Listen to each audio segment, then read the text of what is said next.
पे ब्रेक लगा बाजीराव, तेरी कुंडली मेरे हाथ में है।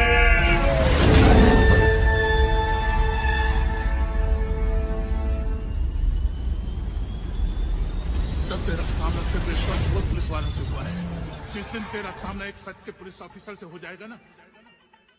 18 साल की उम्र में हम सब क्या करते हैं? पढ़ते हैं, अपने फ्यूचर के बारे में सोचते हैं। लेकिन एन अंबिका के साथ ऐसा कुछ भी नहीं हुआ था। अंबिका का जन्म तमिलनाडु के एक गांव में हुआ था।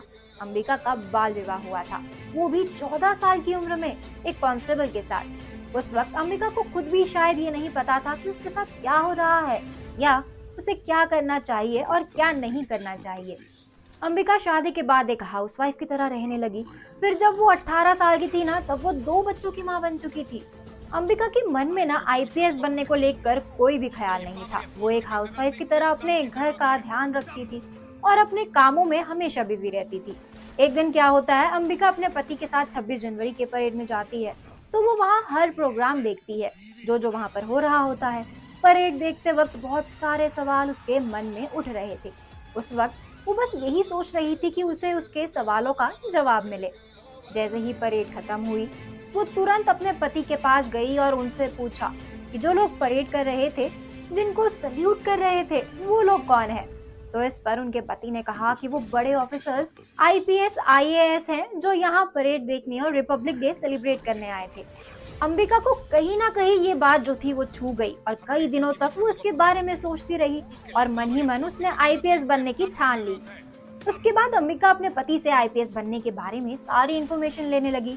अंबिका के पति ने आईपीएस बनने के लिए देने वाले एग्जाम से लेकर इसके एग्जाम कैसे होते हैं और इसके साथ साथ मिलने वाले सम्मान के बारे में सारी इन्फॉर्मेशन उसको दी और वो सारी इन्फॉर्मेशन अपने पति से लेने लगी। आखिरकार सारी इन्फॉर्मेशन लेने के बाद अंबिका ने आईपीएस बनने का ठान लिया। लेकिन आईपीएस बनने से पहले उसकी लाइफ में ना कई सारी मुश्किलें आई। फिर उसे याद आया कि उसका आईपीएस बनना ना पॉसिबल नहीं है, क्योंकि अंबिका मैट्रिक का एग्जाम देती इससे पहले ही उसकी शादी हो गई थी। शादी के बाद भी उसे पढ़ने का मौका नहीं मिल पाया और आईपीएस बनने के लिए मैट्रिक और इंटर पास होना काफी जरूरी है। अंबिका ने ये सारी बातें अपने पति को बताई तो उनके पति ने एक प्राइवेट इंस्टीट्यूशन के बारे में पता लगवाया और फिर अंबिका को मैट्रिक और इंटर का एग्जाम दिलवाया। जैसे ही अंबिका ने अपनी इंटर कंप्लीट की, उसने तुरंत ही आईपीएस ऑफिसर के लिए अपनी पढ़ाई शुरू कर दी।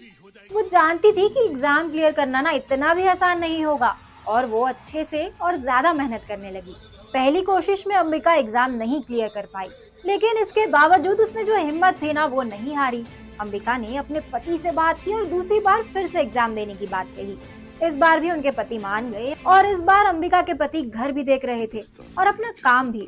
इस बार भी अंबिका की मेहनत पर पानी फिर गया। लगातार 3 बार अंबिका कोशिश करती रही, फिर भी वो एग्जाम नहीं क्लियर कर पाई। अंबिका की हिम्मत जवाब दे रही थी कि शायद अब उससे ना ये नहीं हो पाएगा, लेकिन उसने फिर से अच्छे से सोचा कि वो कहाँ गलती कर रही है और उसने अपनी गलतियां ठीक की। अंबिका के पति एक दिन छुट्टी लेकर घर पर थे, तो अंबिका ने हिम्मत करके उनसे पूछा और कहा कि आप मुझे प्लीज एक आखिरी मौका दे दो। मैं इस बार क्लियर नहीं कर पाई ना तो मैं पक्का आईपीएस बनने का ये सपना छोड़ दूंगी। इतना सुन अंबिका के पति मान गए।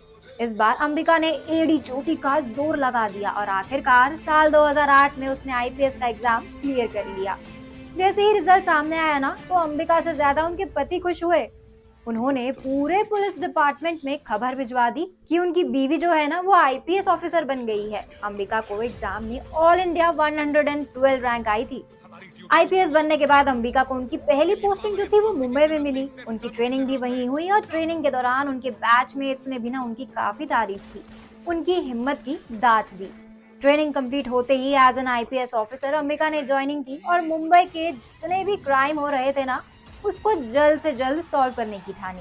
मुंबई के लोग बहुत अच्छे से जानते हैं एन अंबिका को, क्योंकि इनकी कहानी और काम किसी से नहीं छुपा। यहाँ तक कि मुंबई के जो बदमाश है ना वो इनके नाम से कांपते हैं। यहाँ तक कि जब कोरोना था ना, जितनी एक्टिवली अंबिका काम कर रही थी अपने एरिया में, वैसा कोई भी नहीं कर रहा था उस वक्त। अंबिका ने बहुत सारे ऐसे केसेस सॉल्व किए हैं जो अच्छे ऑफिसर्स नहीं कर पाए। उसी दौरान अंबिका ने अपने इंटरव्यू में कहा था कि अगर मैं अपनी चाइल्ड मैरिज को लेकर अपने पेरेंट्स को ब्लेम करती ना तो शायद ही आज मैं डीसीपी बन पाती। बल्कि वो उस चीज से आगे बढ़ी और इस सिस्टम को उन्होंने चेंज किया कि लड़की चाहे तो शादी के बाद भी, अपने बच्चे होने के बाद भी कुछ भी हासिल कर सकती है अगर वो अच्छे से मेहनत करे तो। अंबिका के काम को देखते हुए इनको ना नया काम और नई जगह मिली, वो भी डीसीपी नॉर्थ 4 जोन मुंबई में है और वहाँ के लोग इनको लेडी सिंघम भी बुलाते हैं। वाकई इनके काम से ना हमें भी सीख लेनी चाहिए कि कैसे अगर हम कुछ ठान ले और मेहनत करें तो उस चीज को पा सकते हैं। तो ऐसी एक नई कहानी हो सकती है सिंघम 3 की, जो हिम्मत और ज्ञान दोनों देगी। आपको ये स्टोरी कैसी लगी हमें कमेंट करके जरूर बताएं। आज के लिए बस इतना ही। अब मैं पूर्णिमा लेती हूँ आप सभी से इजाजत। ये वीडियो पसंद आया हो तो इसको लाइक और शेयर करें, साथ ही सब्सक्राइब करना ना भूलें बॉलीग्राज स्टूडियोज को।